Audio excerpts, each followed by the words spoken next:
rhizarthrose et prothèse trapézo-métacarpienne. Cette vidéo est un complément au document qui vous a été remis lors de la consultation. Voici schématiquement la radiographie d'une main.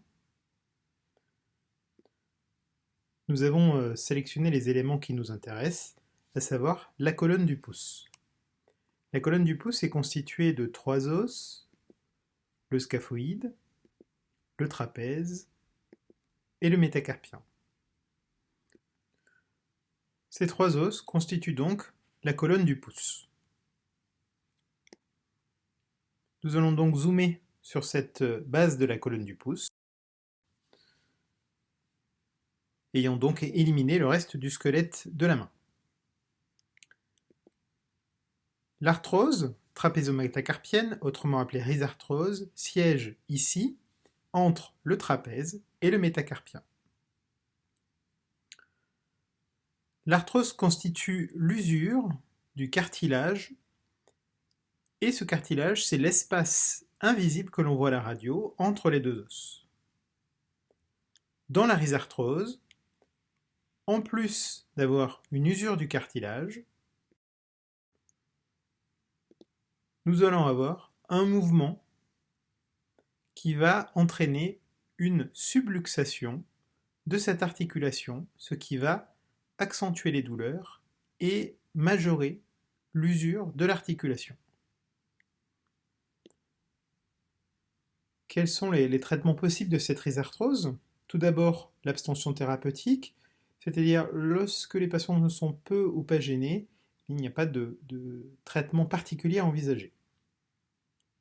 Le traitement le plus efficace et le plus communément admis sont les attelles ou orthèses que l'on va mettre la nuit et que l'on peut également compléter par des attelles de jour qui sont à la fois souples pour permettre l'utilisation du pouce, mais qui vont sangler le pouce de manière à éviter cette subluxation que je vous ai présentée juste avant. Les infiltrations à l'intérieur de l'articulation sont indiquées lorsqu'il reste suffisamment de cartilage et chez les patients jeunes chez qui on veut délayer le traitement chirurgical le plus tard possible.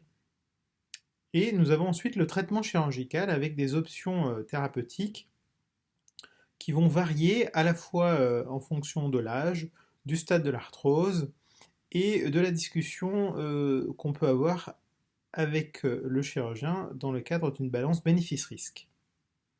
Nous avons plusieurs possibilités, l'ostéotomie, la trapézectomie ou la prothèse trapézo-métacarpienne. Il vous a été proposé ici la prothèse couplée trapézo-métacarpienne dont je vais vous expliquer les grands principes. Le principe consiste, comme toutes les prothèses, à enlever les zones usées de l'articulation.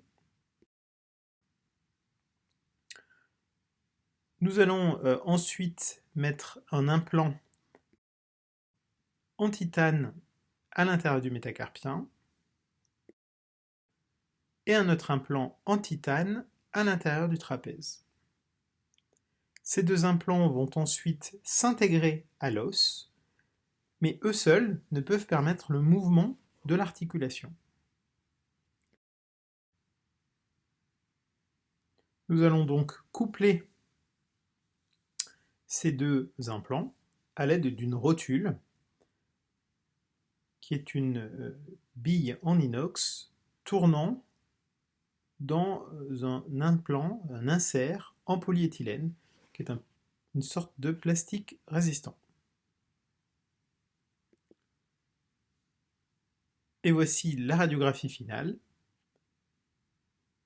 chez un patient. Les complications vous ont été détaillées dans le document remis au décours de la consultation, qui s'appelle « Le consentement éclairé ». Il est intéressant de reprendre les 4 complications les plus classiques et les plus graves. Tout d'abord, le syndrome douloureux complexe ou algodystrophie, qui est une réaction douloureuse et enraidissante de l'articulation. d'origine inconnue et qui peut survenir après toute intervention chirurgicale. Elle peut prolonger de façon importante les suites. L'infection qui est rare, et pour la minimiser, nous réalisons lors de l'intervention une injection d'un antibiotique par la veine.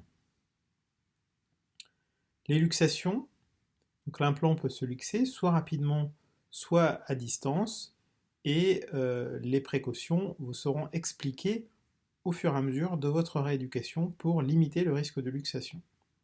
Ce risque de luxation était plus important dans les prothèses de la génération avant celle-ci et semble moins important dans les prothèses de nouvelle génération qui sont déjà en place depuis près de 10 ans.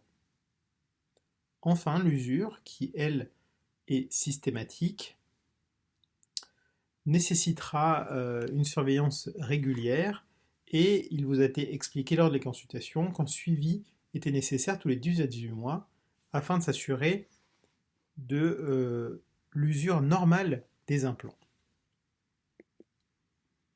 Dans la phase post-opératoire, l'intervention peut se réaliser en ambulatoire. Dans les suites immédiates, une attelle plâtrée sera réalisée en laissant libre les doigts et le bout du pouce de manière à pouvoir mobiliser à la fois les doigts et le bout du pouce, ce qui permettra de limiter le risque d'œdème. Une consultation sera réalisée à ce terme-là, permettra de refaire le pansement et un premier contrôle radiographique. L'immobilisation plâtrée sera enfin enlevée et relayée par une orthèse. Cette orthèse sera portée obligatoirement la nuit jusqu'au contrôle suivant au 45e jour, et dans la journée, l'attelle pourra être enlevée et remise en fonction de la gêne ressentie. J'ai tendance à dire qu'elle doit être comme une béquille de la main. Si on en a besoin, on la met, si on en a peu besoin, on l'enlève.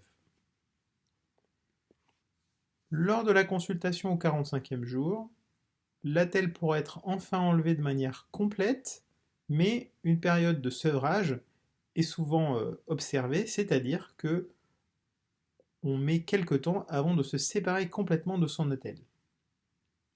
Le retour à la normale sur la force et sur la mobilité se fait environ 2 à 3 mois après l'intervention. On oublie son pouce entre 6 et 12 mois après l'intervention.